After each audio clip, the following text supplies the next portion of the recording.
Karbala की जंग क्यों हुई थी? खिलाफत की गद्दी पर यजीद बिन मुआविया बैठा, जो कि शराबी और जालिम इंसान था, तो हज़रत इमाम हुसैन ने उसकी खिलाफत को मंजूर नहीं किया और मदीना छोड़कर मक्का आ गए। लेकिन कुछ दिनों बाद एक ख़त मिला जिसमें लिखा था, कूफे के हालात ख़राब हो चुके हैं, यजीद का जुल्म बढ़ रहा है, तो हम इमाम हुसैन को अपना सरदार बनाना चाहते हैं। तो इमाम हुसैन के भाई मुस्लिम बिन अकील को कूफा रवाना किया ताकि वहाँ के हालात मालूम हो सकें। जब मुस्लिम बिन अकील कूफा पहुँचे तो आपको पता चला कि यहाँ के लोग सच में चाहते थे कि हज़रत इमाम हुसैन यहाँ का खलीफा बने। तो उन्होंने इमाम हुसैन को एक ख़त रवाना किया कि आप जल्द से जल्द यहाँ पर आ जाएं। लेकिन जैसे ही ये खबर यजीद को मिली तो उसने अपनी फ़ौज कूफा रवाना की और वहाँ पर मुस्लिम बिन अकील को शहीद कर दिया। और उधर इमाम हुसैन सिर्फ 72 लोगों के साथ, जिसमें औरतें बच्चे भी शामिल थे, और कूफा आ रहे थे। रास्ते में ही करबला में यजीद की फ़ौज ने उन्हें रोक लिया।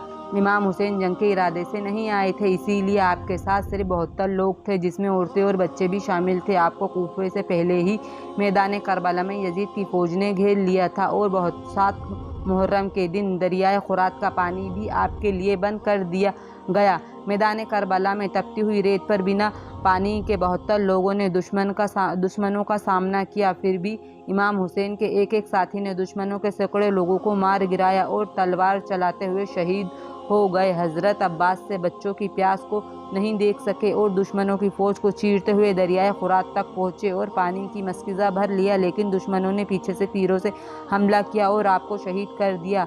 एक एक करके इमाम हुसैन के सारे साथी, भाई, भतीजे और बच्चे शहीद हो गए। यहाँ तक कि इमाम हुसैन के 6 महीने के बेटे अली असगर भी दुश्मनों के तीरों से शहीद हो गए।